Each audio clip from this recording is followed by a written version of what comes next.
Tiene apagado su audio, Miguel, doctor Miguel Herrera.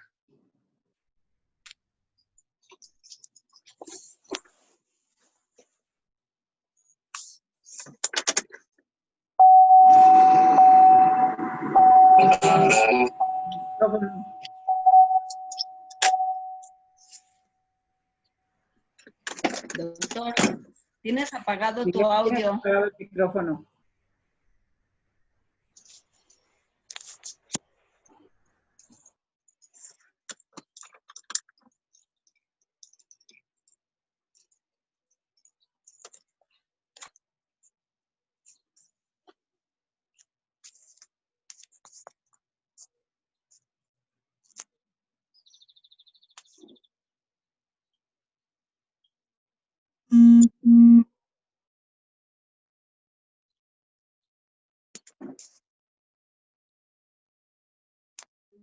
¿Ahora sí me escuchan? Sí. Bien. Sí, Vamos está a bien. dar inicio entonces a la sesión del 21 de mayo.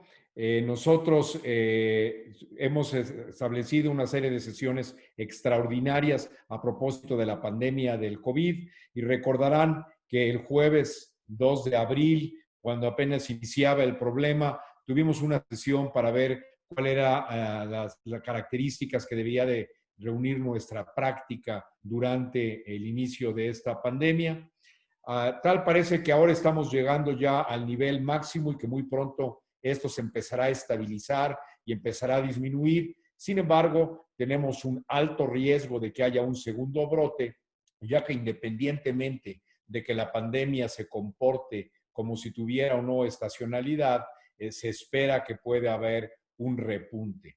De tal forma que considerando tanto el cese de la pandemia como la posibilidad de este repunte, consideramos que era muy importante analizar cómo se podría restablecer la cirugía bariátrica en nuestro país. En la Ciudad de México esto es una práctica que prácticamente ha estado ausente en los últimos 2 meses y que pensamos pues que necesitamos un programa para poder desarrollarlo. De tal manera que el día de hoy lo que queremos analizar son preguntas muy básicas y específicas. ¿Cuándo reiniciar la cirugía bariátrica? ¿Cómo reiniciarla? ¿Cuáles son los pacientes a los que se deberá de dar prioridad al restablecer la cirugía bariátrica? ¿Y cómo vamos a hacer la vigilancia de los pacientes después de que sean intervenidos?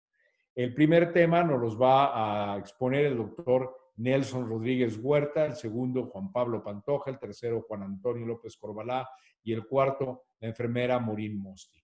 Cabe comentar que tanto el doctor Rodríguez como el doctor López Corbalá participaron en la elaboración de un documento que tiene como finalidad revisar los aspectos del restablecimiento de la cirugía bariátrica proveniente de IPSOLAC, de tal manera que ellos han estado estudiando esto para poder establecer el protocolo. El doctor Pantoja trabaja activamente en el instituto y en el INSABI para la protección de las personas durante la pandemia y cuál debe de ser las normas que se deban de hacer después. Y la enfermera Mosti ha estado diseñando sistemas que nos permitan vigilar a estos pacientes. Sin más, yo les voy a dejar la voz al doctor Nelson Rodríguez para que inicie la sesión. Sí, muy buenas tardes a todos. Voy a compartirles la presentación.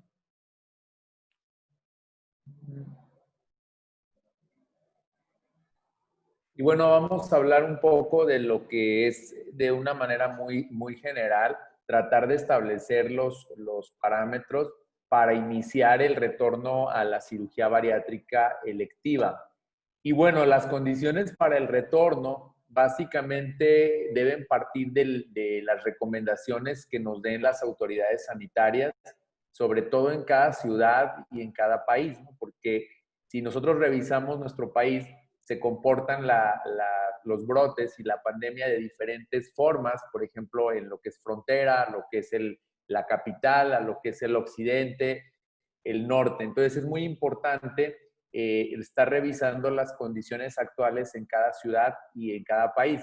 Algo también que hemos discutido mucho es que la cirugía bariátrica en algún momento se quiso comparar o recomendar el reinicio de manera similar a otro tipo de cirugía como es la cirugía plástica y estética, cuando obviamente los beneficios que ofrece la cirugía bariátrica y metabólica pues son mucho mayores. En este caso, la cirugía bariátrica, la recomendación es que debe ser el inicio pues prioritario, similar a otro tipo de cirugía como es la cirugía de cáncer, porque estamos tratando enfermos crónicos con enfermedades que se van a ir degenerando y que si nosotros observamos las condiciones donde hay mayor morbimortalidad en los pacientes con COVID-19, pues obviamente está nuestro grupo de pacientes, ¿no? Con obesidad, con diabetes y con hipertensión. Entonces, básicamente, la recomendación es hacerlo cuando la región haya entrado en una fase de declinación y que ésta sea sostenida en los últimos 14 días, ¿sí? Porque es muy importante no reiniciar en cuanto tengamos 1, 2 o 3 días de declinación, porque muchas veces el comportamiento es irregular y puede haber que siga en realidad en una fase de ascenso, ¿no? Que no sea una fase de declinación establecida. Entonces, por eso se recomienda estar observando y esperar durante los últimos 14 días. Y algo también muy importante es analizar el entorno hospitalario, ¿sí? Porque el entorno hospitalario nos va a decir mucho, ¿no? Hay hospitales donde no va a ser factible, aún en una ciudad donde esté todo tranquilo, y también pudiera haber hospitales en ciudades donde hay un poco más de casos, pero que nos brinden todas las condiciones. En este caso, es importante revisar la clasificación en qué fase están estos hospitales y la recomendación es que estén en fase 1 o fase 2. Y esto es de acuerdo a la Asociación Española de Cirujanos y que tengamos una capacidad hospitalaria suficiente con menos del 10% de ocupación para pacientes COVID positivos. Esto es porque muchos hospitales, sobre todo los centros hospitalarios grandes, manejan áreas tanto de COVID como de no COVID y eso lo debemos considerar y que no esté el área de COVID pues a su máxima capacidad porque pudiera seguir creciendo y ocupando espacios donde pudiéramos tener a nuestros pacientes y después no poderlos atender. Entonces esto es muy importante para prever que se tengan todos los suficientes recursos en caso de que se presente también una segunda ola de la pandemia. Y esto que les presento aquí son las fases que proponen desde el punto de vista hospitalario. Si se fijan ustedes, la fase 1 es donde prácticamente el hospital está operando de manera normal y la fase 2 ya está en un nivel de alerta, pero maneja una ocupación hospitalaria entre el 5 y el 25%. Sin embargo, la recomendación es que esté por debajo del 10%, ¿no? Para que en este caso toda la actividad quirúrgica se lleve de manera normal, tanto de cirugía electiva como de cirugía de urgencias o de cirugía oncológica. Entonces, básicamente, esas son las recomendaciones para saber cuándo podemos retornar a la cirugía bariátrica electiva. Debemos tomar en cuenta que desde el punto de vista de infraestructura hospitalaria, buscar hospitales donde obviamente es indispensable que tengan un área no COVID y que cuenten con toda la atención para pacientes con obesidad, porque muchas veces pudiera desearse o ser fácil decir me voy a ir a una unidad de cirugía ambulatoria o una unidad de a lo mejor corta estancia, ¿no? Porque ahí no se ven pacientes COVID y que al final de cuentas tampoco tenga la infraestructura para atender este tipo de pacientes. Entonces, esto es muy importante que estén en el caso de hospitales que atiendan los dos grupos de pacientes, que especifiquen lo que es el área no COVID, el área COVID positiva, un área para pacientes en proceso de investigación y obviamente con los quirófanos separados para ambos grupos de pacientes y que si se cuenta con los recursos, pues se tenga presión negativa, que nosotros sabemos que muchas veces en la mayoría de quirófanos de nuestro país pues no tenemos ese tipo de quirófanos, no es muy fácil. Eso nos dimos cuenta a raíz de que se hizo algunas encuestas para ver cuál era la situación actual de la cirugía bariátrica, ¿no? Y básicamente esto es todo, es lo que me toca presentar, ¿no? Acerca del momento de cuándo podemos reanudar e iniciar cirugía bariátrica electiva. Muchas gracias a todos y muchas gracias al doctor Herrera por la invitación a participar. Al contrario, muchas gracias, doctor Rodríguez. Ahora vamos a pasar a la siguiente pregunta de cómo, y esto nos los va a exponer el doctor Pantoja. Adelante, doctor Pantoja.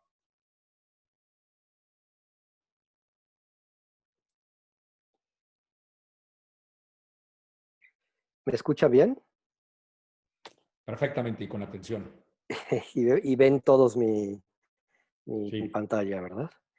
Bueno, antes de que empecemos con la parte, digamos, de cómo restablecerlo, qué es lo que nos pidió el doctor Herrera a nosotros, me gustaría hacer una pequeña reflexión. Nosotros en cirugía bariátrica, por desgracia, por las condiciones que siempre han pasado, pues tenemos la desventaja de que siempre tenemos que estar viendo el costo-beneficio de la operación. Es decir, estamos siempre peleándonos con la cantidad de dinero que se gasta, cómo lo podemos hacer más costo efectivo, cómo lo podemos, evidentemente, sin arriesgar al paciente, ¿no? Pero a mí me toca, y probablemente en los siguientes minutos, reforzar algo que dijo Miguel, que es básicamente se nos olvida en este afán de querer regresar a nuestras actividades diarias, todos los cirujanos queremos operar, se nos olvida que nosotros nos tenemos que cuidar. A mí me gustaría dedicarle esta sesión, estos 2 minutos a Gerson, que es un residente que estuvo con nosotros, que acaba de fallecer el día de hoy de COVID en el Hospital General. Entonces, creo que lo que tendríamos que entender es que nosotros durante todo este tiempo nos hemos centrado en el paciente. Y aquí sí es importante hablar de la ética y de cómo vamos a tratar a los pacientes, en especial en cirugía bariátrica, porque como ya dijo Nelson, todo el mundo nos ve y nos pone en una rayita que podría parecer como la cirugía plástica. Y si nosotros no hacemos las cosas bien, pues nos pueden destruir rápidamente, destruir nuestra reputación. Entonces nos hemos movido de esta ética que está centrada en el paciente, evidentemente en la pandemia, a la ética que está centrada en la salud pública.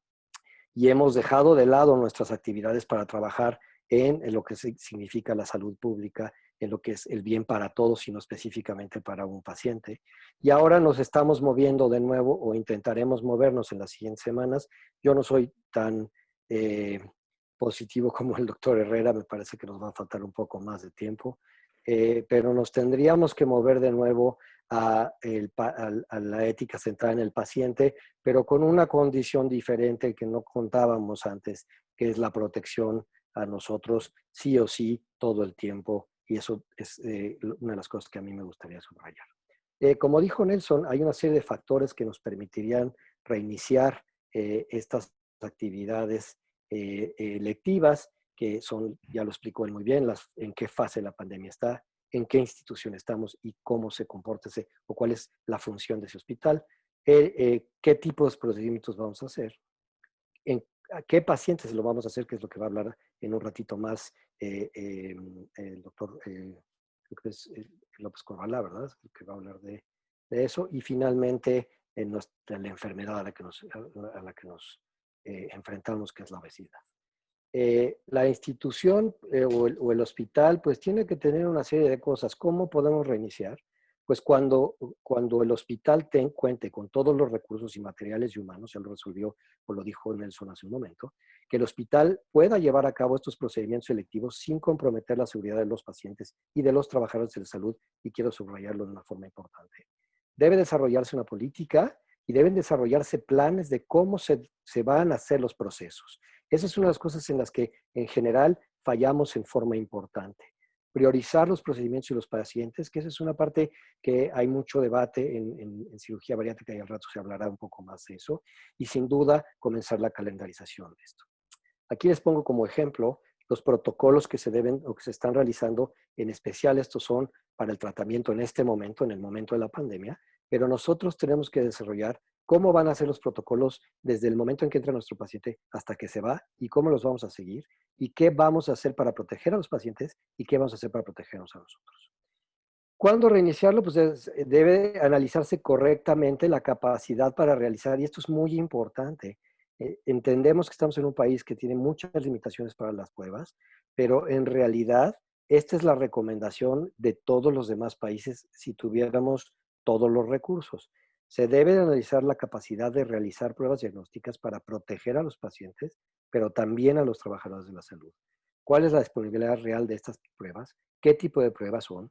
Cómo se obtienen los resultados y qué resultados vamos a tener. Ya lo sabemos que no todas son iguales, ya sabemos que no todas tienen los mismos falsos positivos o negativos y tenemos que implementar cómo va a ser la frecuencia, cómo va a ser el tiempo cuál es el tiempo de realización. Es decir, en general en los hospitales aquí en México ahora estamos todos haciendo los 48 horas antes de que ingresen al paciente. Pero eso tiene que ser un protocolo que cada uno debe de establecer tanto en su digamos, el grupo multidisciplinario como en el hospital donde trabaja.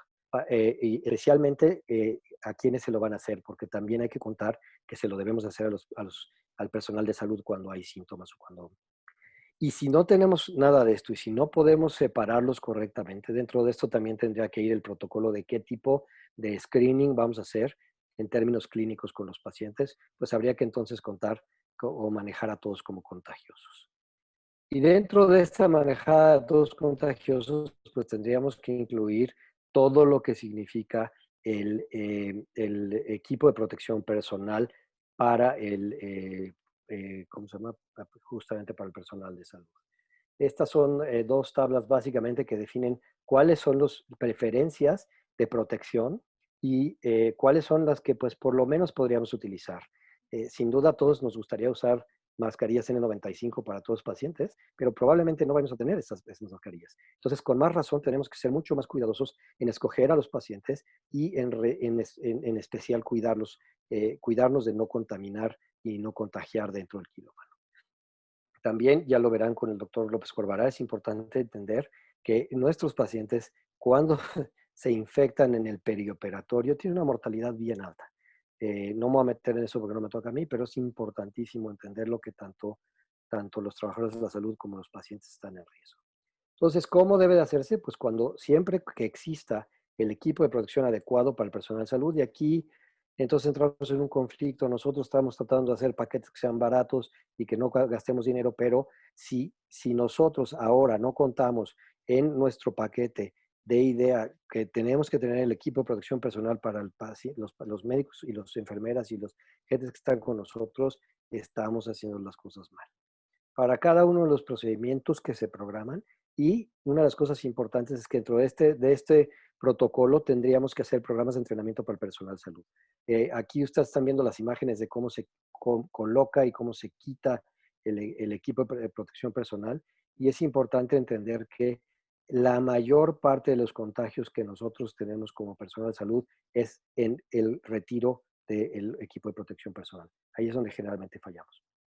Entonces, el Colegio Americano de Cirujanos define que nosotros tenemos que hacer una serie de planeaciones desde la parte preoperatoria hasta el momento en el que el paciente lo vamos a tener ya en la consulta externa o en la fase, digamos, postoperatoria, el manejo postoperatorio. Y dentro de esto tendríamos que tener un protocolo que tenga qué evaluación vamos a hacer. Evidentemente, todos aquellos que están retrasados, pues habrá que ver cuáles son los estudios costo efectivos que podemos recuperar y cuáles deberíamos de volver a hacer para no hacerlos gastar de más. En especial, aquí tendríamos que pensar en las complicaciones por COVID y cambiar en cada uno de nuestros rubros, tenemos que meter el COVID en todo momento pensando en eso, ¿no? Reevaluar el estado general del paciente, qué laboratorios debemos pedir. En general, lo que se recomienda es que toda esta evaluación preoperatoria se haga por telemedicina y que se resuelva todo antes de que el paciente llegue al hospital para que tenga menos contacto y tenga menos riesgo. E incluso se le pide, y en algunos lados se le exige, que haga una cuarentena antes de irse al hospital para protegerse específicamente. Evidentemente, la discusión de casos en forma multidisciplinaria en sus grupos y evaluar la necesidad de áreas críticas. Entonces, una vez que ya está dentro del preparatorio inmediato, hay que tener estos checklists y listas de cotejo de todo lo que acabamos de platicar y evaluación específica ese día de los signos y síntomas de COVID y asegurarnos que los materiales y equipos están ahí. En la clase, digo, la vez pasada nos hablaron muy bien de cómo en el quirófano no podemos estar metiendo y sacando cosas. Lo que entra al quirófano es lo que se va a usar y lo que se usa y lo que no se usa se tiene que tirar o no se puede usar en otro paciente. Y pues el manejo de la vía aérea es importantísimo. Nuevamente el equipo de protección personal y evidentemente personal esencial. No hay, por desgracia, ahorita enseñanza ni otras cosas. En el postoperatorio, la unidad que recibe al paciente tiene que ser una unidad que no sea COVID. Tenemos que asegurarnos que la estancia del hospital, en el hospital va a ser lo menos riesgosa posible y aquí aplicarían hacer los protocolos de ERAS o los protocolos de estancia optimizada. Y en el alta y el seguimiento, pues tenemos que asegurarnos de que de darles datos de alarma y especialmente de las cosas que tienen que ver con COVID y en el plan de seguimiento, como dijo el doctor Herrera ayer en otro webinar, pues habría que pensar en implementar seriamente la telemedicina. Una de las cosas importantes que a nosotros se nos olvida es que tenemos que tener un consentimiento informado, por lo menos un adendum específico para el COVID. Que nos lo hizo especialmente los abogados del Consejo, y aquí lo que me gustaría subrayar es que ahí dice claramente, por un lado, que les explicamos bien qué significaba el riesgo del COVID, qué podría pasarles, que a pesar de que hiciéramos todo el esfuerzo, se pueden infectar y se pueden contagiar, e incluso nuestros abogados ahí pusieron que para firmarlo tenían que poner que no les dolía la garganta. Es un poco el screening para los propios pacientes, como que ellos aceptaran que no lo tienen. Entonces, el mensaje a llevar a casa es reconocer la fase de la pandemia, asegurar la existencia de pruebas diagnósticas, entender la finalidad de los recursos del hospital donde nosotros trabajamos, seleccionar y priorizar los casos, asegurar el protocolo de alta y seguimiento. Mi recomendación es que empiecen poco a poco, que no se fijen una idea de empezar como ustedes, sobre todo muchos de los que están en el panel son muy exitosos y tienen mucho trabajo. Yo creo que hay que empezar poco a poco y seguramente habrá problemas y hay que adaptarse. Les agradezco mucho la atención. Muchas gracias, doctor Pantoja. Vamos a pedirle ahora al doctor López Corbalá que nos presente a quién debemos de operar, cuáles serían los criterios para seleccionar los pacientes en este momento. Adelante, doctor López Corbalá. Buenas tardes, ¿sí me escuchan? Sí, si nos bueno, quieres compartir tu agradecer pantalla. al colegio y agradecer en especial al doctor Miguel Herrera por la presentación. Es controvertido, pero vamos a poner los lineamientos básicos. ¿A quién debemos operar? Para decir que debemos operar, ya se mencionó fase de la pandemia, un hospital sano que cumpla con los requisitos, un grupo médico quirúrgico también sano y seguir los protocolos, y desde luego, ¿a qué paciente sería la controversia? Voy a empezar con los posicionamientos de los colegios y asociaciones. Aquí tenemos el diabetes de cirugía de la diabetes, que tiene una personal visión. Perdón, a diferencia Antonio, de los otros posicionamientos. ¿Nos quieres compartir tu pantalla? Porque no estamos viendo tus Perdón, imágenes. y yo he adelantado. A ver, ¿dónde está? A ver, permíteme, perdón, yo creí que ya estaba volando. ¿Quiere que la presente yo, doctor? No, porque ¿Doctor le puse Corbalá? una cosa, pero ahorita rápido. Ok, En la está bien. parte de abajo, ¿qué? Aquí. Ahora sí, por la grande. Acá. Grande. Perfecto. Ahora sí ya te estamos viendo. Bueno, estaba comentando que para poder empezar, ya lo han mencionado, la fase de la pandemia es importante, hospital sano con las características de porcentajes que se atienden COVID, pero bien reglamentado, el grupo médico quirúrgico, desde luego saber que es sano, y finalmente cuáles serían las condiciones de cada paciente, ¿no? Entonces voy a hacer mención rápidamente de posicionamiento de asociaciones y de colegios. para ver qué es lo que tenemos que hacer.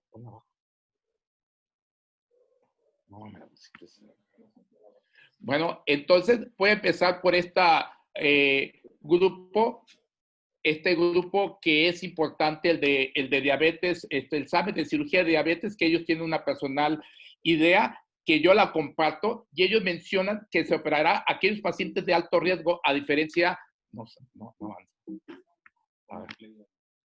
ahí está, ahí sí me ven. Ellos tienen una opinión diferente a lo que es Ipsos Latinoamérica, lo que tiene la Asociación Americana de Cirugía de Obesidad. Ellos dicen que será cirugía necesaria a aquellos pacientes que tienen alto riesgo. Por ejemplo, en cirugía metabólica, pacientes con hemoglobina glicosilada mayor de 8 y que usen 2 medicamentos o que usen insulina o que esté asociado a datos de riesgo cardiovascular. Si nos vamos al paciente diabético y obeso, ellos están hablando de un grupo de pacientes que ellos mencionan que hay que sacarlos de ese grupo porque si se infectan, las posibilidades. Esto difiere con lo que están haciendo nuestras asociaciones y colegios y hacen una serie de aseveraciones pensando en que si el paciente, por ejemplo, dice, por cada 1% de hemoglobina glicosilada menos, baja el 21% comorbilidad general a diabetes mellitus.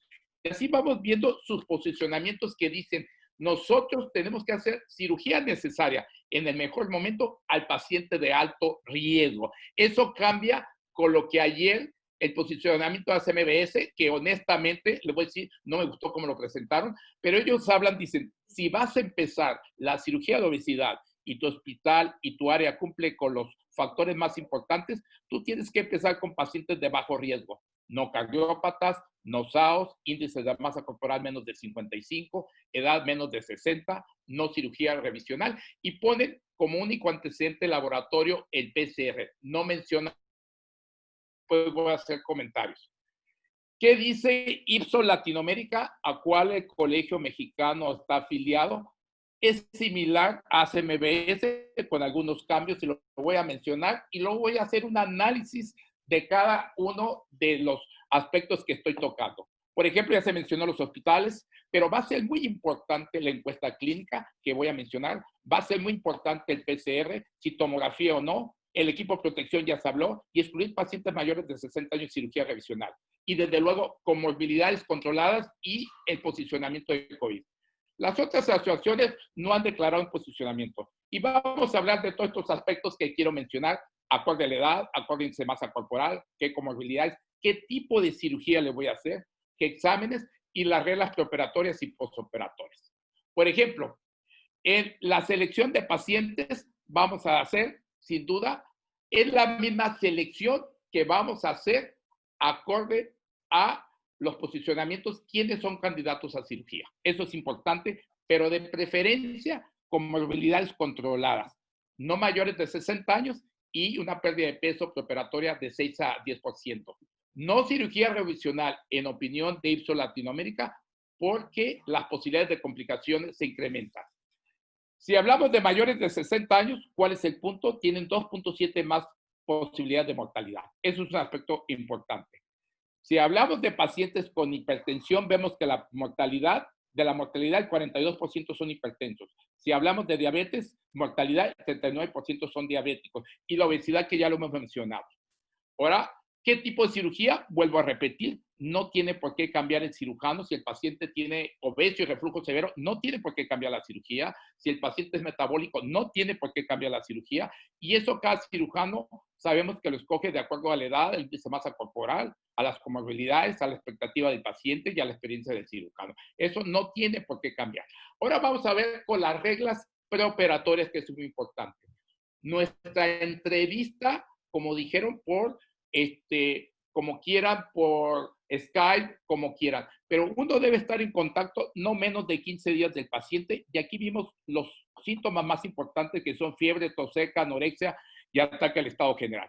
Este es nuestro diagrama que ya empezamos a enviar a algunos pacientes y 15 días antes nos lo va a llenar junto con el consentimiento informado. Esto es importante. En caso de presentar cualquiera de estos síntomas, se le da oportunidad al paciente 15 días y volvemos a empezar con el proceso. Y desde luego el estudio epidemiológico con los que vive, que es importante si alguien de su casa tuvo COVID, si alguien de su casa tiene sintomatología, por lo tanto tenemos que esperar. Eso sería importante. Y un grupo de pacientes ya tendrían el resultado de COVID, hay que analizarlo. O sea que para operar un paciente tenemos que estar en contacto con él no menos de 15 días para hacer nuestra evaluación preoperatoria. Tenemos que llegar al hospital con el paciente aparentemente sano en relación a COVID, que no tenga síntomas. Eso es importante. ¿Qué estudio le vamos a hacer para ver si es candidato o no? Miren, el PCR se considera que tiene una sensibilidad del 60-70%, que ahorita lo vamos a ver, y la sensibilidad del PCR en pacientes asintomáticos es 20%. No me sirve mucho. ¿Por qué sale negativo? Desde la carga viral hasta que no se tomó bien la muestra, hay muchos factores que salen negativos. Pero de los estudios que se me ha hecho más importante en pacientes asintomáticos y sintomáticos para ver cómo está la sensibilidad, es el siguiente que tiene, está excelente la metodología y vamos a verlo. Y esto quiero que lo analicen ustedes. La línea punteada son los síntomas. ¿Qué quiere decir? Que casi los 3 o 4 primeros días el paciente va a tener un PCR negativo, 100% de falsas negativas. Y eso lo tenemos que entender. Si el paciente está en el 8º día de la infección, tiene 3 días de sintomático, es cuando va a tener el PCR mayor sensibilidad, que va a ser 80%. Vamos en el 8º día. A partir de ahí, las falsas negativas al 14 día otra vez son arriba del 60-70%. Entendamos que si tenemos pacientes asintomáticos, que son los únicos que vamos a aceptar, no sabemos en qué día estamos y el PCR tiene muchas posibilidades de tener falsas negativas. No es lo ideal, pero es lo único que tenemos. Las pruebas serológicas en relación a los anticuerpos no están aceptadas en el país, no las acepta COFEPRIS y salió un comunicado estos días que en el Hospital de Nutrición y en el Tecnológico de Monterrey van a hacer un protocolo a ver si son aceptadas. No cuentan, no nos las aceptan en nuestro hospital, ni de ser aceptadas en la República Mexicana. Número 2. Y vamos a ver, ¿qué pasa con los PCRs?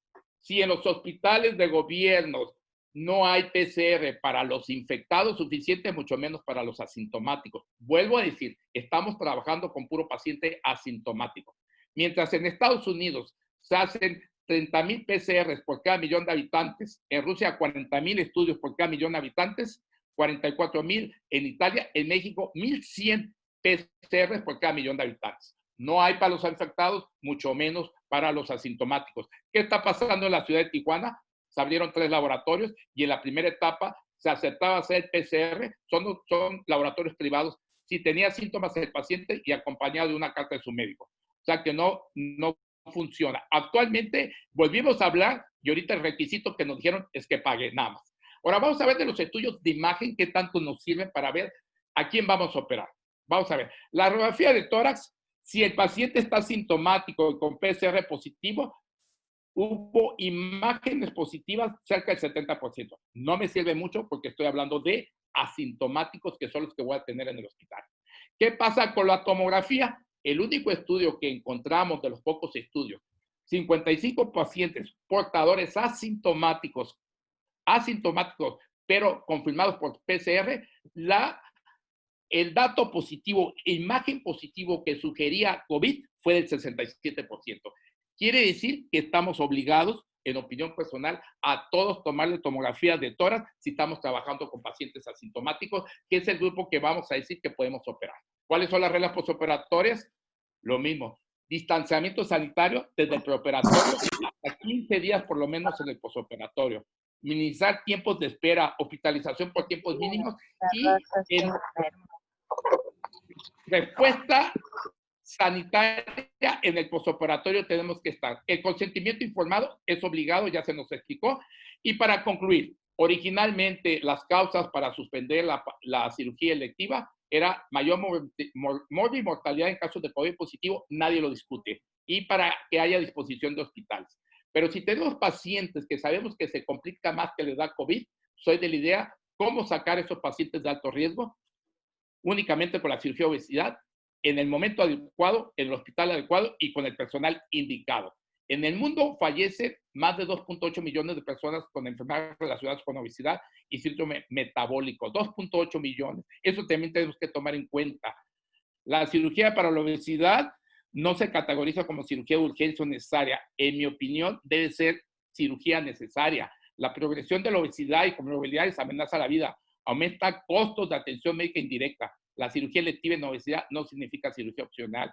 Tenemos que seguir las reglas, pero a estos pacientes, en muchos, urge, son necesarias que los operemos. Ya nos dijo, hoy salió esto y me gustó. Regreso a nueva normalidad implica combate a obesidad y diabetes. Y para finalizar, vamos a hablarle a alguien parcial, le vamos a preguntar al Papa, finalmente, si nos debemos de quedar en casa y no hacer nada por nuestros pacientes. Le vamos a ver, si nos quedamos en casa, dice que no. Todos adelante, pero con las reglas de la fase de la pandemia, con las reglas del hospital, con las reglas del paciente y con las reglas de todo el staff médico quirúrgico. Muchas gracias. Muchas gracias, Juan Antonio. Vamos a pasar ahora a la ponencia de qué hacer con los pacientes después de que ya fueron intervenidos. Si nos quieres dejar de compartir tu pantalla, por favor.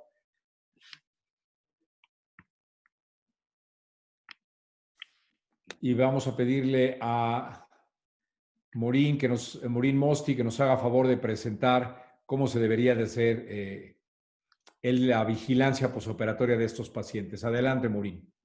¿Cuánto me tardé?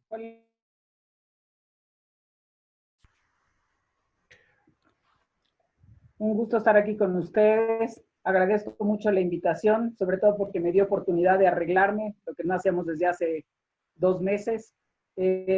Bueno, ahora ya tenemos un poquito más claro el panorama para restablecer la cirugía. Entonces vamos a hablar un poco acerca de los cambios que se tendrían que implementar para la atención de estos pacientes en el postoperatorio.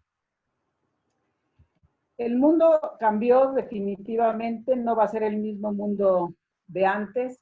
Y lo primero que tenemos que considerar es la posibilidad de un segundo brote y que ahora vamos a vivir en un mundo lleno de gráficas, semáforos, cálculos, que probablemente vamos a encontrar ahora una población mucho más sensibilizada para buscar y resolver su problema de obesidad. Y esto nos representa la necesidad de hacer una reconversión de los recursos que tenemos actualmente y de implementar nuevas estrategias y tecnologías para apoyar a los pacientes a largo plazo. Los requerimientos de la situación actual hacen que nuestra capacidad instalada se pueda llegar a reducir hasta en un 50% por la adecuación que tenemos que hacer de salas de espera, de áreas de somatometría y consultorios para poder dar atención segura a los pacientes. Los recursos humanos probablemente también se van a ver afectados porque ahora teníamos anteriormente, vamos a tener que tener horarios escalonados o horarios mixtos y tenemos que tener una vigilancia estrecha de las condiciones de salud de nuestro personal.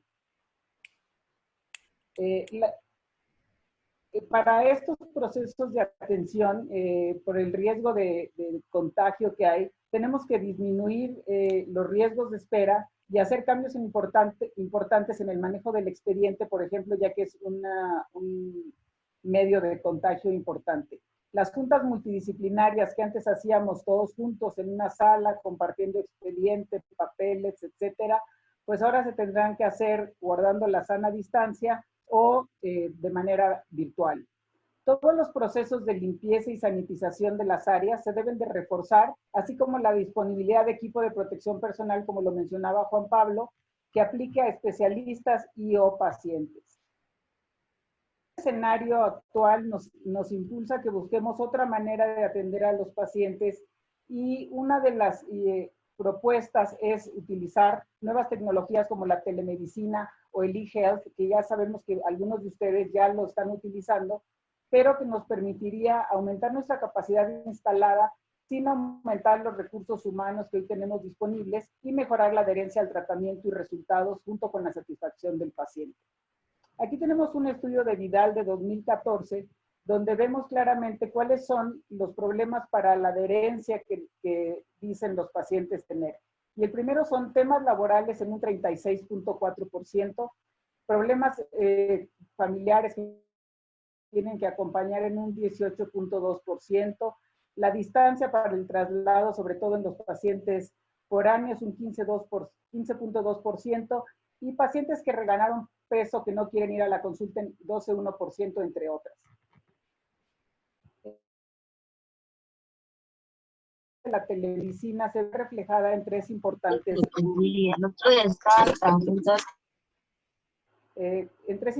rubros. Primero, la distancia que no tienen que recorrer los pacientes, después el tiempo que se ahorran y después el dinero que se ahorran.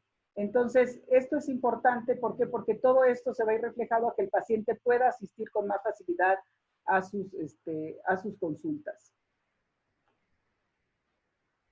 Sin embargo, el uso de la telemedicina en adolescentes y adultos que se han sometido a cirugía metabólica no ha sido revisado satisfactoriamente, como lo demuestra este estudio de la doctora Sara Messiah de Houston, en este metaanálisis que publicó ahora en el 2020.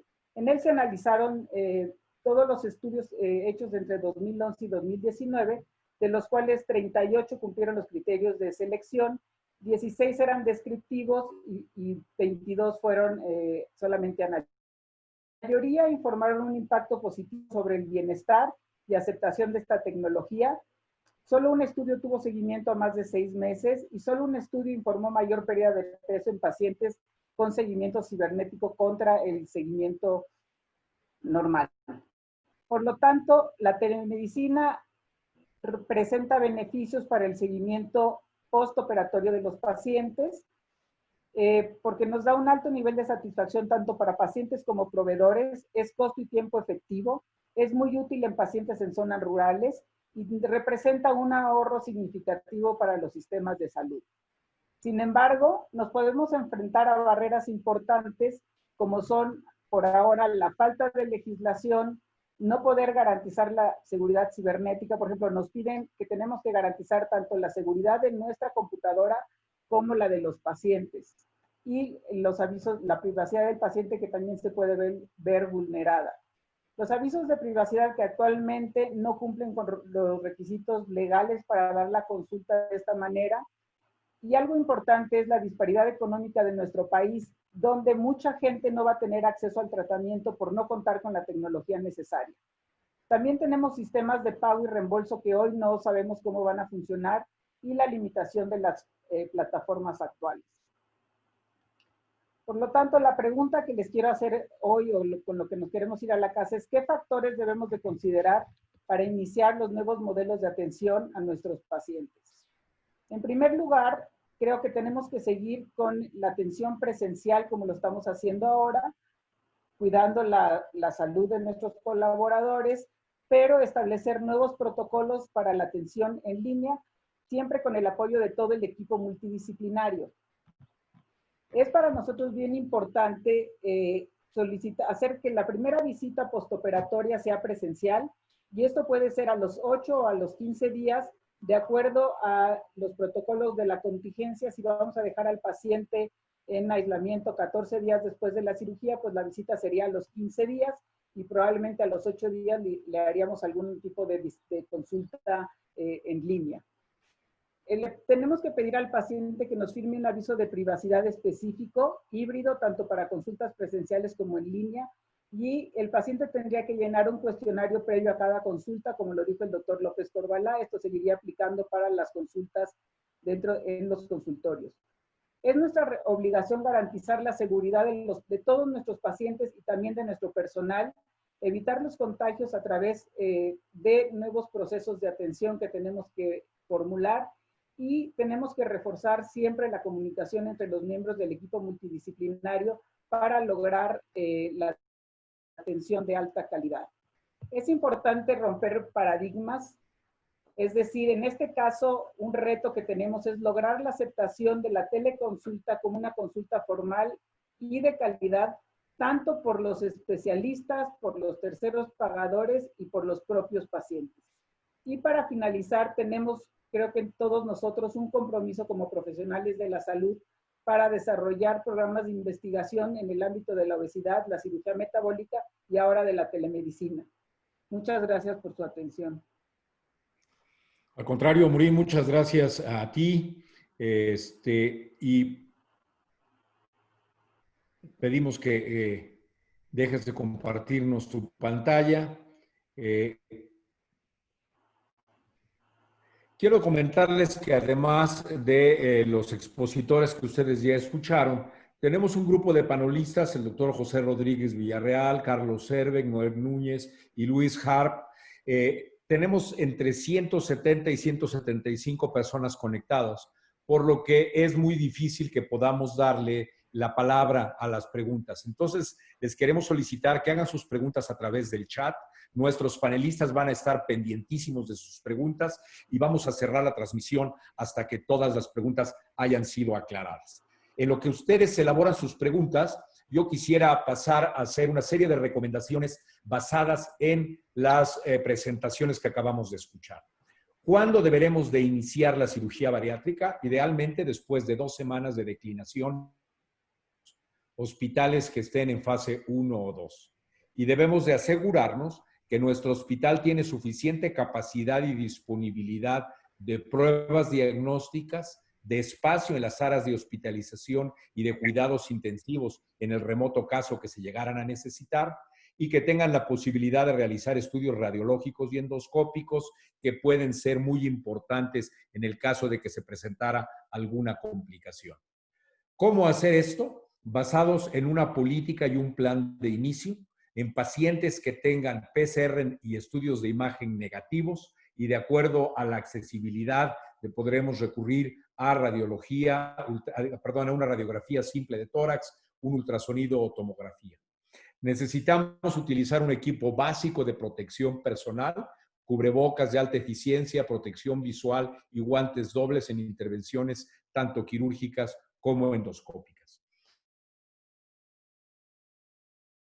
Deberemos, beneficio de la cirugía, supere el riesgo de una posible infección y posponer pacientes mínimas para una fase en que se encuentre más segura. Y posterior a la cirugía, recomendar que los pacientes permanezcan aislados durante 2 semanas, ya que una infección en ese momento pudiera tener consecuencias graves, y desarrollar sistemas de vigilancia remota mediante programas de telemedicina. Esas serían las conclusiones que yo podría aportar, y ahora damos la palabra a los panelistas para que empiecen las preguntas a nuestros expositores. Adelante, por favor. Muy bien. Puedo hacer una de las preguntas que lanzó uno de los colegas. Dice, ¿cuál es el mejor momento para tomar la tomografía de tórax? ¿15 días o 48 horas antes? Adelante, ¿quién quiere contestar? O sea, en principio debería ser lo más cercano. O sea, la tomografía lo que define es el momento justo antes de un procedimiento. Por ejemplo, en urgencias lo que se hace es tomarlo justo antes, digamos, en el protocolo de abordaje de un padecimiento abdominal, se aprovecha para tomar la tomografía torácica. Entonces, creo que lo más cercano a la operación, aunque podría implicar que si está dentro del hospital se cancele la misma. Si ustedes van a optar por la tomografía, yo la haría entrando al hospital, no sé si se puede como la noche previa o el día antes de la operación muy temprano, pero yo creo que eso sería, entre más cercano es mucho más certera la prueba. Si ustedes hacen una tomografía, literalmente cambia en 48 horas, lo hemos visto en urgencias en el hospital, tú tienes una tomografía que se ve casi limpia y 48 horas después no tienes pulmón. Entonces creo que entre... Voy a complementar. Voy a probar eso, Pablo. Pueden apagar los micrófonos.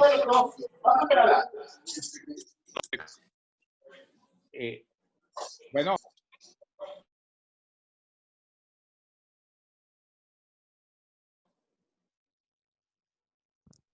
Adelante, Juan. Adelante, sí. Prende tu micrófono, Juan, por favor. Ya está. Flor silenció todos los micrófonos, entonces los panelistas y los que presentaron, por favor, activen sus micrófonos. ¿Sí me escuchan? Sí. Sí. Complementar el comentario que hizo Juan Pablo tenemos que entender que el paciente que va a llegar a nuestro hospital está sintomático. Ahí está la duda del PCR, pero la tomografía estoy totalmente de acuerdo que debe ser la noche antes que se hospitaliza el paciente o el mismo día que se va a operar para tomar la última decisión. Ese va a ser el último estudio que le vamos a hacer al hospital, más otro filtro de síntomas que le tenemos que hacer al paciente. En el hospital, aparte de los estudios de gabinete y que ya tenga su PCR, tenemos que hacer por lo menos 2 filtros de síntomas antes de tomar la decisión. Ok, una de las preguntas, ¿debería ser ahora un posicionamiento del colegio de la realización de cirugía bariátrica en hospitales certificados? Yo creo que es para Miguel, ¿no? Pues, bueno, en realidad, el problema que tenemos es que el número de hospitales certificados o que han mantenido su certificación no es tan alto y que ahorita no sería el momento para hacer un programa de certificación. Pero sí se necesita que sean hospitales que cuenten con los requisitos para para que se hubieran podido certificar en el caso de que estuviera abierto esto, y pues con cirujanos que tengan suficiente experiencia, porque si bien nunca queremos complicaciones, menos queremos ahora complicaciones en un paciente que además pueda ser un potencial infectado de COVID. Okay.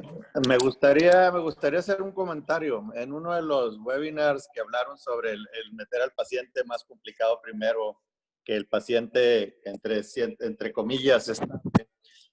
La sensación que me dejaron fue que la ocupación quirúrgica o de los quirófanos disponibles en sus áreas de trabajo era muy limitada. Entonces tenían que justificar la cirugía para que no fuera cancelada. Entonces esa impresión me dio mucho, y la otra impresión me dio que quieren elevar un poco el rango de la categoría de cirugías bariátricas a meterlo a un nivel de prioritario, ¿no? Esas fueron las ideas que me marcaron. No sé qué pensaste ahí, Miguel, en ese... En realidad, yo quisiera hacerles a ustedes la pregunta. Nelson inició su presentación diciendo que nosotros nos han juzgado erróneamente como cirujanos que queremos hacer cirugía cosmética y no cirugía bariátrica. Y que si tuviéramos que compararla contra otras áreas, la cirugía bariátrica podría compararse más con pacientes con cáncer que con pacientes que van a ser llevados a cirugía plástica. Si nos estamos en un hospital y nos llega un paciente de 70 años de edad con una colecistitis aguda, difícilmente vamos a decir no. A ti te tocan antibióticos. Ahorita nosotros vamos a operar puros pacientes jóvenes que tengan litiasis con pocos síntomas para que no se nos vayan a complicar. Si nos llegara un enfermo de 80 años con una hernia encarcelada, con dolor, tampoco le diríamos no. A usted le tocan antibióticos. Y esperemos, vamos a cruzar los dedos para que no se vaya a complicar. Porque ahorita vamos a operar puras hernias que sean reductibles en pacientes que no tengan problemas. Entonces, mi impresión es que al decir que nosotros no vamos a operar a los pacientes complicados, sino que los que vamos a operar son pacientes jóvenes sin comorbilidades o con comorbilidades controladas, es porque estamos dando un mensaje equivocado al público. Y estamos dando más un mensaje de que nos interesa una práctica más hacia la cirugía cosmética que hacia la cirugía de obesidad, de la forma como la consideramos, que es una cirugía que salva vidas y que reduce la frecuencia de complicaciones. Me gustaría escuchar la opinión de los panelistas. Podría, si le dan 2 minutitos también, justo con uno de los ejemplos que tú acabas de dar, podríamos también poner un ejemplo que se puede aplicar a la cirugía bariátrica. Si a mí me llegara ahorita un paciente con una colecistitis aguda de 70 años, probablemente en lugar de operarlo le pondría una colecistostomía y le daría antibióticos. Porque el riesgo de operarse en 70 años, por ahí les digo, estén pendientes, para la semana que viene va a salir un artículo de un grupo que se llama COVID Surgery, que tienen más de 1000 pacientes. El porcentaje de mortalidad de los pacientes que tuvieron COVID durante el perioperatorio, no importa si fue antes en la operación o después de la operación cuando están hospitalizados, es de cerca del 25%. Y es decir, que el 25% de los pacientes, 1 de cada 4 pacientes se muere y tiene COVID durante el proceso. Entonces, creo que en bariatría, nosotros también, ese grupo de pacientes que tienen obesidad extrema y que tienen un problema metabólico muy importante, podríamos ayudarnos de Morín y del programa de telemedicina y de una cosa más agresiva de manejo para no perder el tiempo, digamos, pero a lo mejor podría ser no el momento y podrías empujar a ese grupo de pacientes un poquito más tarde.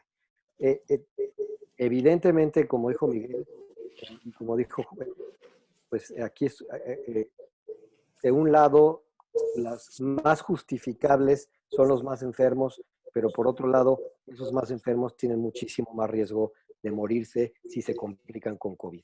Entonces, cuesta mucho trabajo tomar la decisión de para dónde moverse. Yo quiero hacer un comentario, Miguel, si me escuchan, si es pertinente. Sí, sí.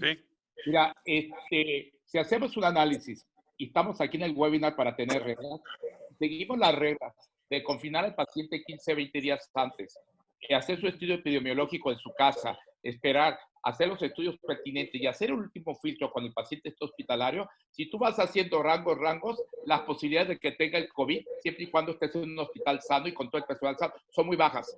Pero porque el paciente que se infecta en el hospital o en el postoperatorio, ya se dijo, morbo y mortalidad se incrementa notablemente. Yo soy de la idea que hay que priorizar cirugía necesaria al paciente de más riesgo. Hay que sacarlo de ese grupo de riesgos. El otro, el que tiene 35 índice de masa corporal, está estable, tengo oportunidad, mucho tiempo para operar, mucho tiempo. Pero al otro, ¿qué pasa? Con esos problemas, día que le quitas calidad de vida y que probablemente no se va a morir de COVID, se va a morir de su enfermedad que tiene. Pero hay que tomar en cuenta algo, seguir reglas de relación al COVID y seguir reglas de relación este paciente hasta dónde lo puedo estabilizar para poderlo operar. Bueno, podemos seguir. Aquí hay otra pregunta, dice, ¿qué opinas del uso de balones? ¿Entra en el mismo protocolo todo lo que mencionamos para PCR, TAG, teletórax, todos los demás exámenes para aplicar un balón? Doctor, ¿los mismos requisitos son para cirugía que para endoscopía? O sea, sí, y habría que tomar en cuenta que digamos que la endoscopía sí es uno de estos procedimientos claramente que produce la realización.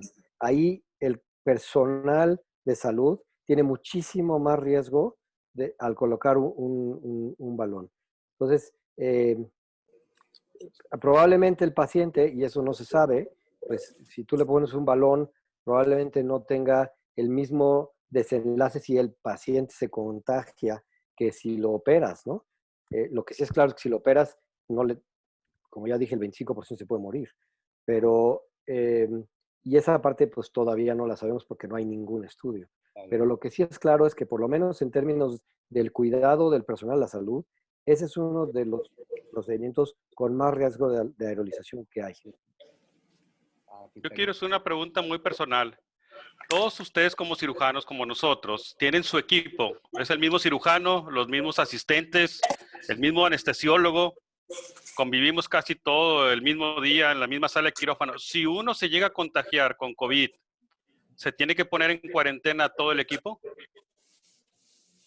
Vamos a suponer, doctor Pepe, si usted se enferma, ¿tiene que poner a él en cuarentena también o a su anestesiólogo? O sea, aquí lo que hemos visto, porque ya sucedieron 2 casos aquí de un endoscopista y un internista. Y a la hora que se hicieron los PCRs de seguimiento a todo el equipo, nada más el infectado salió positivo, los demás no. Entonces, ese es un área que pensándola lógicamente deberíamos todos irnos a cuarentena, pero viendo lo que está pasando con 2 grupos que tenemos estrecho contacto con ellos, nada más el infectado ha salido positivo. Y ya llevan 3 pruebas todos los grupos y han salido todos negativos. Pues ellos regresaron a trabajar. Entonces, aquí el gran problema es de que la lógica nos dice que sí, pero la realidad que estamos viviendo es diferente. O sea, estamos aprendiendo, ¿no? O sea, esa es otra duda. Yo pensaría, lo lógico es que todos en cuarentena y revisarnos. Pero estamos viendo 2 ejemplos que todos salieron negativos. Okay. Yo creo que aquí en unos 2 meses el IgG nos va a decir muchas cosas, ¿no? Mucho más rápido que PCR. Esta es una de las preguntas también. Dice que se recomienda realizar prueba de PCR a todo el staff del hospital de cirujanos, enfermería, cada cierto tiempo. ¿Cada cuánto tiempo deberían estarse realizando? Y al familiar que lo acompaña el paciente pudiera también, ¿cómo se llama?, realizarse todas estas pruebas. Es que el familiar va con cubrebocas, va protegido, está con todos los lineamientos. Lo que sí es cierto que tienes que hacer es limitar el número de visitantes. Eso está perfectamente claro en todas las guías. Es decir, el menor número de gente externa, digamos, al paciente, y de preferencia lo que tendrías que tener es un familiar que hubiera hecho la cuarentena acompañando al mismo paciente que se va a operar. Eso sería, digamos, que lo ideal, pero pues a veces eso no se puede. ¿Qué tanto tendríamos que estarnos nosotros como personal salud haciendo pruebas seriadas? Híjole, pues lo ideal es que sí lo hiciéramos. Lo ideal es que cada vez que tú pues tienes un contacto en el que tú sospechas que pudieras haber, o sea, lo ideal sería tener una prueba inicial y después cada vez que tú tengas un momento en el que digas, chin, me pude haber contagiado, en los siguientes días tendrías que hacértelo. Claro, si yo siento que me contagié hoy, pues no de nada sirve que me lo haga ahorita, ¿no? Tienes que esperarte un tiempo. Pero yo creo que ahí, y evidentemente cada vez que alguien en el personal de salud tenga un síntoma, pues se tiene que estudiar. Lo que hacen y la otra cosa, es Pablo, es de que el anestesiólogo tiene más riesgo que los cirujanos, la sana distancia, todos protegidos. Entonces, ahí tenemos que es el que más debemos de proteger. No lo dije ahorita porque lo vimos en el webinar pasado, pero la recomendación es el equipo de anestesia solo en el quirófano, solo en el momento de la intubación, y todo el resto del equipo se espera 10 minutos antes de entrar, y todo el resto del equipo que no sea necesario se sale después para la extubación. Y con eso limitas la exposición del resto del personal y pues los anestesiólogos saben que tienen un riesgo mayor, ¿no? Okay. Se ha mencionado en algunas ocasiones que la aerolización del virus pues no se encuentra dentro de la laparoscopía, sobre todo este nuevo virus. Entonces, la siguiente pregunta es, ¿qué opinan del uso de evacuadores de humos y filtros en cirugía laparoscópica para estos pacientes? ¿Alguien los ha usado? ¿Alguno de ustedes? Mira, a ver, vas. Mira, yo creo que todos nos metemos en internet y hemos visto todas las posibilidades por los artículos, por las evidencias que hay de aerolización, y originalmente se está mencionando que hay que abrir pacientes y no operarlos por laparoscopía. Creo que se ha ido aprendiendo cada vez más, y sí estamos obligados a seguir ciertas reglas en el quirófano en relación al CO2. De lo más sencillo de poner un filtro, de poner un evacuador que vaya a un canastén que tenga cloro con agua, a una dilución de 5:1, ahorita que ya hay aparatos que te pueden ayudar a evacuar el CO2. La cirugía también lleva reglas hasta cómo sacar la pieza. Entonces, todo eso no se sabe, o por lo menos yo no conozco un artículo donde digan que gracias al CO2, a la aerolización, el cirujano o alguien del grupo se contaminó. Es una posibilidad, está muy mencionada, pero no hay una evidencia. Pero mientras tanto, tenemos que estar el equipo completo de protección, y ahorita en esta fase creo que todos son sospechosos. Entonces, hoy operé una colistectomía y me obligan por lo menos N95, traer careta, pero el primer vestuario antes del si la bata me la pongo en el quirófano para un paciente aparentemente sin síntomas y sin COVID. Si es COVID positivo, ya es otra situación totalmente aparte. Pero tenemos que seguir reglas mientras no se sepa exactamente cuáles son las posibilidades de contaminación. Okay. Morina, aquí hay una pregunta para ti. El doctor Arellano dice que se ha criticado mucho que las personas que hacen turismo médico tienen sistemas deficientes de seguimiento, ya que lo hacen a través de telemedicina. Y que ahora tú estás proponiendo que se haga telemedicina. ¿Cuáles serían las recomendaciones para poder hacer que estos sistemas fueran efectivos? Las recomendaciones principales serían escoger las plataformas que sean fáciles de usar para el paciente, que sean accesibles para el paciente, Con nuestros pacientes hemos tenido un buen resultado con telemedicina y creo que una de las cosas importantes es cambiar un poco la manera de pensar. Anteriormente era algo que podíamos o no hacerlo, y hoy se vuelve algo prioritario. ¿Por qué? Porque de otra manera no podemos hacer bien el seguimiento de los pacientes. Entonces, creo que si todos nos convencemos que es algo que podemos hacer, tanto los pacientes como nosotros, y rompemos esas barreras, yo creo que puede funcionar, y documentarlo y medirlo será la única manera de saber si funciona o no funciona. Pues, también tenemos que ver que el aspecto legal de la telemedicina tiene puntos Así muy es. importantes que tenemos que saber todos. Como que no es una consulta, es una Sí. asesoría. No es una receta, es una recomendación. O sea, tenemos que comenzar a usar lenguajes diferentes cuando es, si no es de ahí con el paciente. O sea, también tenemos que irnos a eso legal de la telemedicina. Eso es bien importante también saberlo, ¿verdad? Porque puede ser una carga legal para nosotros por ignorar las normas legales de una consulta a distancia, ¿no? Que no es ni una consulta, nada más es una asesoría. Muy bien. Aquí viene otra pregunta. Dice, en el escenario de un paciente aparentemente sano, con pruebas negativas, ¿qué tipo de protección se recomienda para la cirugía y para la vigilancia? ¿Debe irse como astronauta o solamente una careta, una N95 o la mascarilla normal? Bueno, no sé si es para Juan Pablo, pero yo te puedo decir que estamos haciendo y las reglas que protocolizan. El paciente que aparentemente es activo se tiene que tomar como sospechoso. ¿Qué quiere decir? Mínimo para entrar, debe tener careta y tu N95. Y te vas ya que te laves fuera, te van a poner unos guantes gruesos, te van a poner una bata y luego entras al quirófano. En esta etapa, para cualquier paciente, si el paciente es COVID positivo, las reglas totalmente cambian y es el traje de astronauta. Solo que a mí me gustaría aclarar una cosa.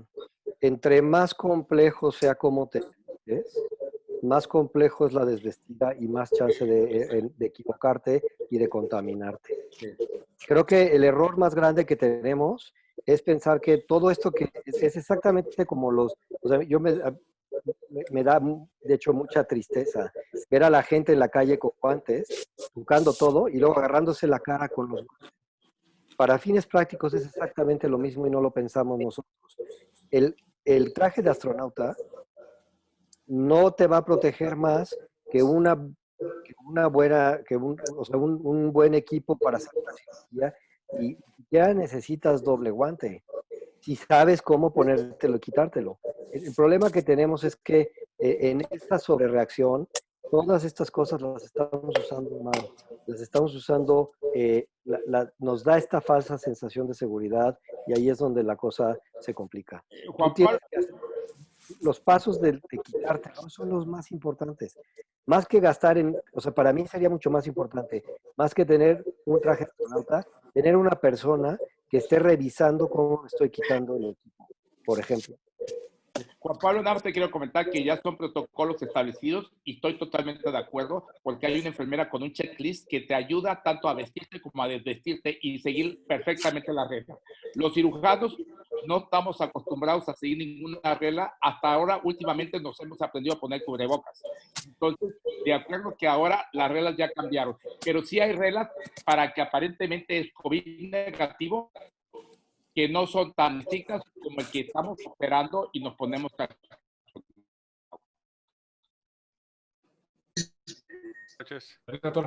Quisiera hacer un comentario. Ya se ha hablado extensamente de todo este problema, cómo llegar a poder empezar a intervenir a los pacientes con este problema de obesidad mórbida. Pero no le hemos puesto, pues sé que es muy difícil poner una fecha, decir el 1 de junio, el 15, pero quisiera yo comentar que en la Organización Mundial de la Salud, antier, ya la inicial epidemia con este COVID-19 pasó luego a pandemia a nivel mundial, obviamente, pero la acaban de reclasificar y es una enfermedad ahora endémica. Endémica es que se va a quedar con nosotros, se va a quedar a vivir como si fuera la influenza, la gripa, el dengue, etc. Entonces tenemos que tomar una decisión Te quedó. ¿Para cuándo te has sentido aquí intensamente? Yo sé que es muy difícil, pero se va a tener que hacer, de tomar una decisión, porque, como se dijo, los pacientes que tengan menos complicaciones, más jóvenes, etcétera. Pero por otro lado, los pacientes que tienen más complicaciones, como son los diabéticos, los hipertensos, cuando nosotros les proponemos una cirugía de este tipo, generalmente nos preguntan todos los pacientes, oiga doctor, ¿y los riesgos? Y yo muchas veces les contesté, los riesgos son mayores si no te operas que si sí te operas, porque relativamente son bajos los riesgos haciendo las cosas bien en este tipo de cirugías. Ahora estamos en esta situación, no operar a un paciente hipertenso o un paciente diabético con obesidad mórbida, pues también es permitirle que ande ahí por la vida o meses, quién sabe hasta cuánto tiempo se pueda llegar a operar con ese problema que lo condiciona a ser una persona que tenga más posibilidades de adquirir el COVID-19 y tener un problema de complicaciones mayores. Entonces, ¿qué podemos hacer? Hasta cuando haya una vacuna, iniciar 15 de junio, supuestamente la curva baja y cada vez que oímos a López-Gatell, vemos que la curva dice que va a bajar y no baja. ¿Y hasta cuándo va a seguir aumentando la curva? Vemos que el día de ayer fue el día a nivel mundial de mayor muertes y de mayor infectados. Entonces, tenemos que tomar una decisión, platicarlo. Yo sé que es muy difícil, pero de empezar a operar a los pacientes que consideremos por nuestros equipos quirúrgicos, todo bien pensado y planeado, pero hay que tomar una decisión y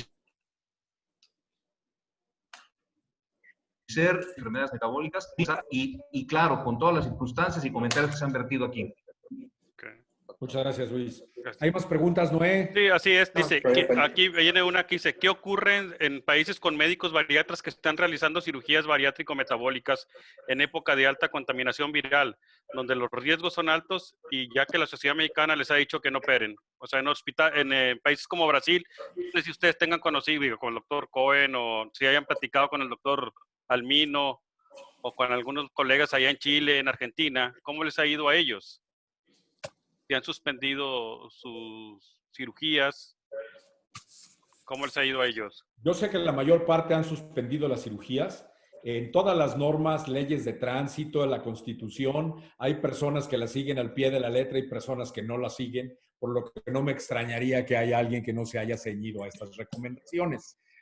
¿Cuál, pues, en este momento lo que pudiera afectarles? Pues que se están arriesgando ellos y sus pacientes a tener una complicación que pudiera después tener inclusive implicaciones legales. Pero que haya una sanción para alguien que en este momento esté operando un paciente diferente al que nosotros estamos recomendando o en un momento diferente al que estamos sugiriendo, que yo sepa no existe. Muy bien. Pues ya no hay más preguntas, doctor. Ahorita ya rastreamos. Bueno, pues llevamos 15 minutos extra de las sesiones que normalmente son de 1 hora. Todavía tenemos 161 personas conectadas. Yo creo que ha sido una sesión muy provechosa. Desafortunadamente no tenemos respuestas a todas las preguntas porque no existen antecedentes que nos permitan hablar basados en la evidencia. Mucho es parte del juicio, parte de lo que hemos aprendido de países que nos llevan la delantera en la evolución de la pandemia o de lo que ha ocurrido en otras pandemias. Todavía nos falta aprender, pero por el momento yo me quedaría de las exposiciones que ustedes tuvieron con la idea de que vamos a poder reiniciar la cirugía en las siguientes semanas, no que a partir de mañana podamos programar, que esto depende del lugar en el que vivamos, del estado, de la ciudad y del hospital en el que trabajemos y las demás recomendaciones en cuanto a la selección y el equipamiento que ustedes pues ya manifestaron. Y que vamos a tener que aprender a hacer esos sistemas de seguimiento y ahora vamos a necesitar que nuestros compañeros de la frontera nos enseñen los programas que ya han establecido y tratar de ver si podemos optimizarlos para poder conseguir una mejor vigilancia. A mí no me queda más que darle las gracias a nuestros expositores, a los panelistas, a todos los que se conectaron. Si llegan a haber más preguntas, buscaremos contestarlas a través del chat o a través del correo y esperemos que sigamos todos a salvo y que tengamos mucho cuidado para no infectar a nuestros pacientes. Muchas gracias y que tengan buena noche. Gracias. Gracias. Saludos a todos. Gracias. Saludos a todos, gracias. Y gente de allá de Latinoamérica, ahí, vi a Chucho ahí conectado. Saludos. Saludos. Muchas gracias. Buenas noches. Santa María. Yes. Saludos. Buenas noches. Saludos a todos. Hasta luego, buenas noches. Gracias.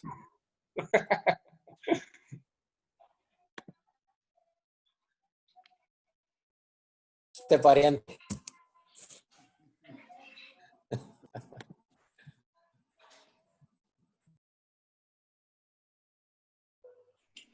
Gracias.